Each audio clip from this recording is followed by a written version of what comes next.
Hey everyone, welcome back to my channel, and today I'm going to be talking about Lord of the Rings Return of the King, the movie. So, if you haven't seen my first two videos on the Lord of the Rings trilogy, then the link is at the top of the screen. So, starting off, it opens with Smeagol, like hundreds of years ago, before he became crazy with the ring, and it turns out how he found the ring, and it was actually him and his friend were going fishing, and his friend found the ring when he dived under, and Smeagol like immediately went crazy by it. He was very susceptible to the ring, and he like strangles his friend for it, and then he like runs away into the misty mountains, and the ring fucks with his mind and his body, and Terry morphs into this creature named Gollum. And I thought it was really cool that Smeagol as a human was also played by Andy Serkis, same as he is as Gollum. And then the movie cuts forward like 600 years or something, and we're now in the War of the Ring. Fun fact, that's what Tolkien originally wanted to name Book 3. Anyway, Gandalf leads Aragorn, Legolas, Gimli, and the captain of the Titanic to Isengard, where they reunite with Comic Relief. And Gandalf gets Count Dooku's weapon, and the group returns to Edoras to celebrate the victory at Helm's Deep, which was shown in The Two Towers, of course. And that night, Pippin looks at this, like, crystal ball that Gandalf took, and he gets, like, entranced by it, and it almost kills him. It's really fucked up, and Sauron knows where he is now. And but he sees visions, and Gandalf realizes that Sauron is going to attack Gondor's capital because of the visions Pippin explained to him.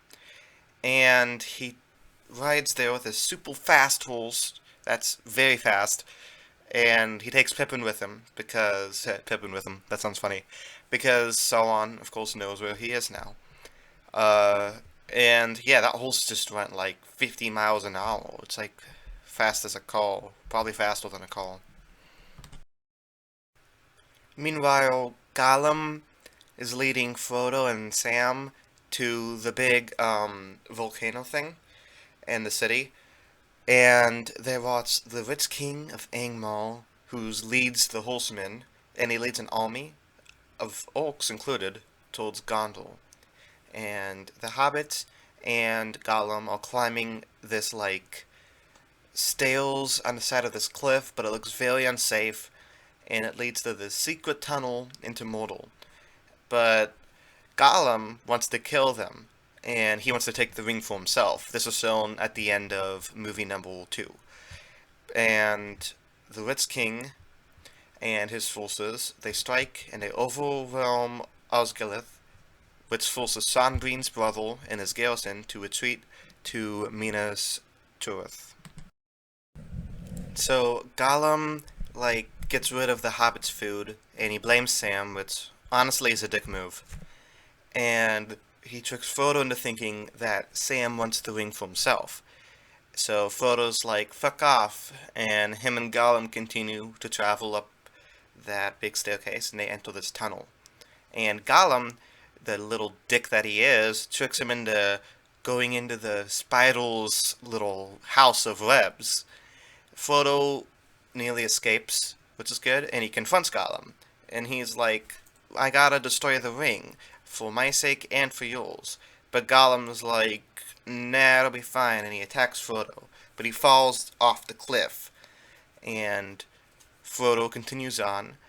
But the spider finds him, and he paralyzes him, and binds him up in a little web thing. It's really gross. And Sam comes back, because Sam's the best, and he wounds Shelob. He like stabs her, and he drives her away. But then the orcs come, and they find Frodo's disgusting little like web body, and they take him with them. And the orcs are gonna kill Frodo once and for all, but they like they start fighting each other for some reason. I don't remember why, but they started fighting each other. And Sam takes his opportunity and he rescues Frodo. and they keep going. And I gotta say, after watching all three of these movies, Sam is definitely my favorite character. He just he deals with all Frodo's bullshit the best way. He's the most relatable character. I don't like when Gollum calls him fat. It's very mean. He's just the best. Like, he's the real action hero of this franchise. Him and Aragorn, of course. So the captain of the Titanic gathers the Rohan army, and Aragorn learns from Smith from the Matrix, aka Red Skull from the Avengers, that his beloved Alwyn is dying because she refused to leave Middle Earth, and she wants to be with Aragorn because she sees like visions of her future son, so she realizes that there's hope, and she could end up with Aragorn.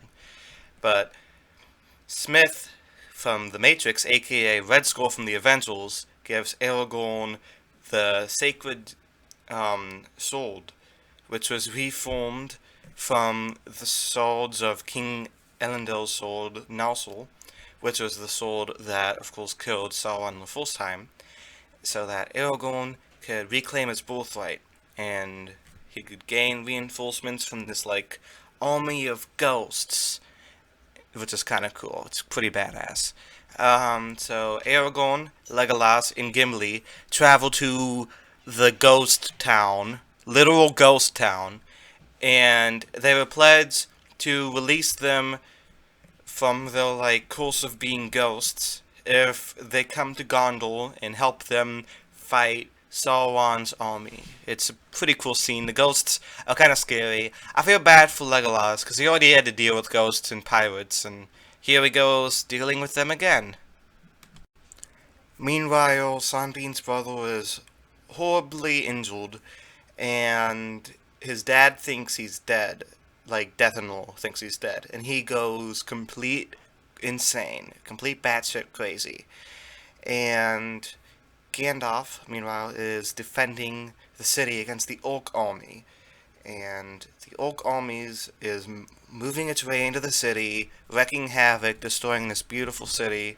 And Deathanor is, like, trying to kill his son and himself by, like, setting them on fire. It's, like, I feel like he's to get his priorities straight. You know, maybe focus on the orcs, then about your dying slash dead son later. And Pippin finds out about this, and he doesn't want Sean Bean's brother to die, so he goes to Gandalf. And Gandalf comes in and saves Sean Bean's brother, and it's really epic. He comes in on his white horse, and he saves his brother, and Deathanor's, like, trying to fight them, but he catches on fire, and he, like, runs away, and he falls off this cliff. It's so, it's so funny. Like, I was like, whoa, my God, it was crazy. And the captain of the Titanic and his nephew, Carl Urban, of course, they arrive, and the battle continues, but, you know, Gollum gets help from Carl Urban, of course. And everybody's overwhelmed by these orcs and the horsemen, and the Rich King ruins the captain of the Titanic. It's terrible, very sad. And just as he's about to finish him off, his niece, Eowyn, the best female character in these movies, by the way, she's a complete badass. She battles and she manages to kill the Rich King. It's fantastic. She's so cool when she did that. And Eowyn is trying to save her uncle Titanic Man, but he dies. Very sad, but he's very proud of her. So that's pretty much all that matters there. And I like how this battle had stakes, like main characters died. You know, I don't like it when it's a big battle and everybody survives. Like, it's just not realistic. First Sean Bean, now captain of the Titanic. He died twice in the same, like, era of movies. Very sad. So Aragorn arrives with Gimli and Legolas and the whole ghost army, and they overcome Sauron's forces, and they win the battle. It's so cool. Great battle scene. And Aragorn's like, okay, ghosts, you could stop being ghosts now, and they stop being ghosts and die for real this time. So I'm just glad Aragorn held up his end of the bargain, because I wouldn't really want to be a ghost. I don't know, it might be fun for a little while, but then I get tired of it. Meanwhile, Sauron's big plankton eye, is in the sky and he's looking at Frodo and Sam, and Aragorn decides to distract him, so he marches up the Black Gate, while Frodo and Sam reach the big volcano, Mount Doom, I think it's called. So Aragorn's army draws out Sauron's remaining forces and he empties Mordor. It's such a cool scene, and Frodo and Sam are reaching the volcano, but Gollum attacks them. It turns out he's not dead. Here we have another fake out death, guys. I think it's the third one. And just as they reach Mount Doom, and Sam kind of fends him off while Frodo enters the volcano. And he stands over the ledge of the volcanic lava, just as the guy in the first movie did thousands of years ago. And like the first guy, he succumbs to the ring's evil powers. And he's like, "The ring is mine," and ha ha ha ha, and he puts the ring on his finger. And Gollum's like, "No, the ring is mine," hee hee hee, and he finds this in the ring in Frodo, and he starts attacking him.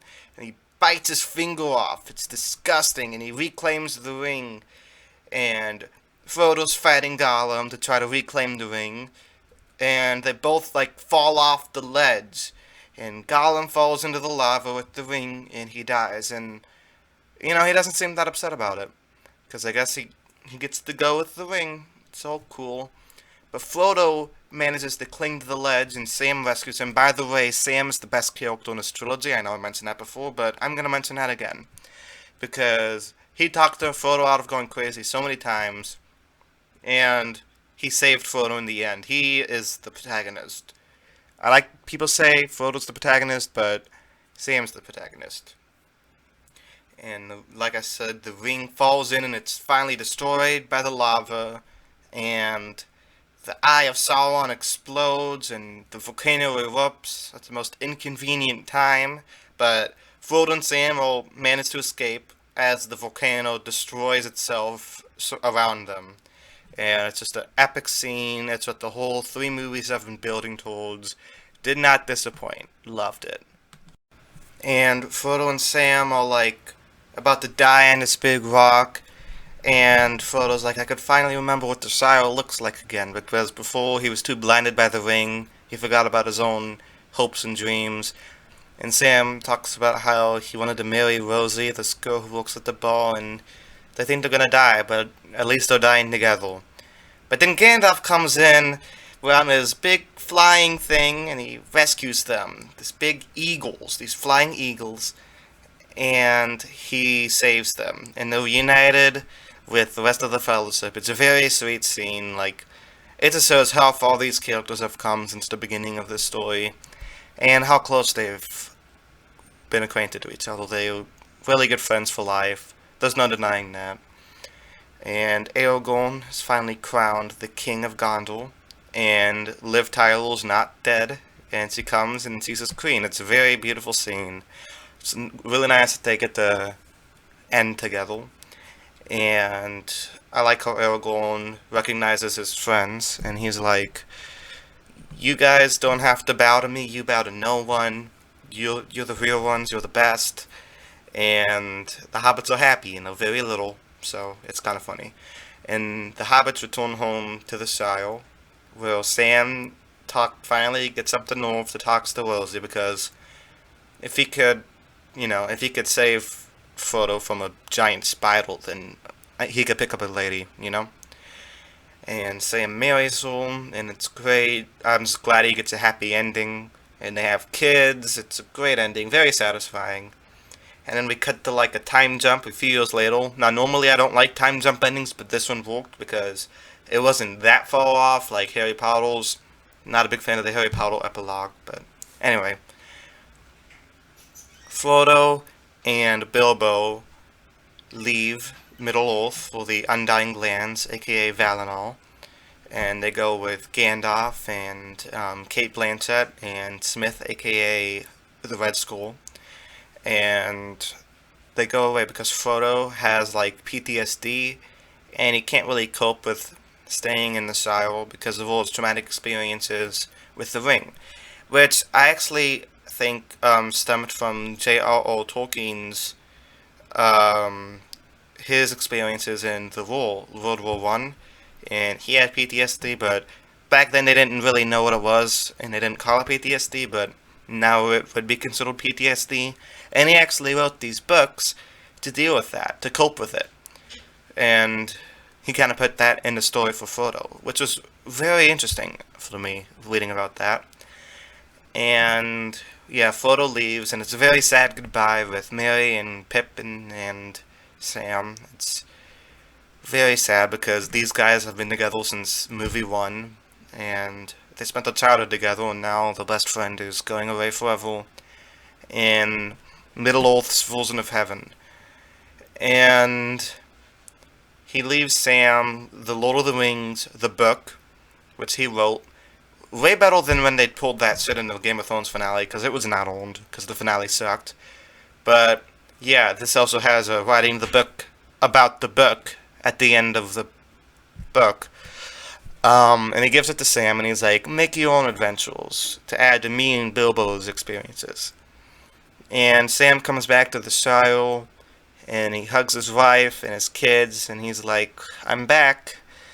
And he goes inside the house, and the movie ends, and it's a beautiful ending, and the credits are so well done, with Annie Lennox singing Into the West. It's a great credit sequence, up there with the Endgame end credits. Both of them are like ends to like these big epic movie series, and it's great. I left the theater very satisfied with the ending, unlike Thrones, like I said. And it was just great. Like, the movies were so well done. The music was great. Peter Jackson, that was probably the best part of his career for me. Even though I did like The Hobbit, like I said, and King Kong was pretty good, but this one takes the cake, you know? And the acting, the cast, the music, the locations, the effects, it's just to make a perfect movie trilogy. So, I'm very satisfied with the finale. I don't like to compare it to the first two, because to me it just seems like one long movie, like episode 1, episode 2, episode 3. Very just like continuing on from each other, you know? So, yeah, it was great. I'm gonna give this one a B+. Plus. That's very good by my standards. You know, I don't give A's to anybody. I rarely give B's to people. B+ plus is very good by my standards. So yeah, that, you know, this cost me a lot of money in movie tickets, but I don't regret it. And I enjoyed it. I don't think there's any other way I should be watching it other than the big screen for the first time. Kind of like Infinity War Endgame. I would not want to watch those on TV if that's the first time I watched them. So I'm glad that my movie theater, local movie theater, brought it back for the 20th anniversary. And it's cool that I saw it in IMAX, because it was never released in IMAX before. So that was really neat. Tell me below what you thought of this movie trilogy. Is it the best movie trilogy of all time? Is it the best book adaptation of all time? I don't know. Let me know. For me, it's right up there with the Harry Potter adaptations. I thought those were fantastic movies. And yeah, that's pretty much all I have to say. Very satisfied. Very good. It's like the healing from the Thrones finale was this finale. Even though this came out first, but you know what I mean. So I hope everybody out there has a nice day and stay safe, and I'll see you guys in the next video. Peace.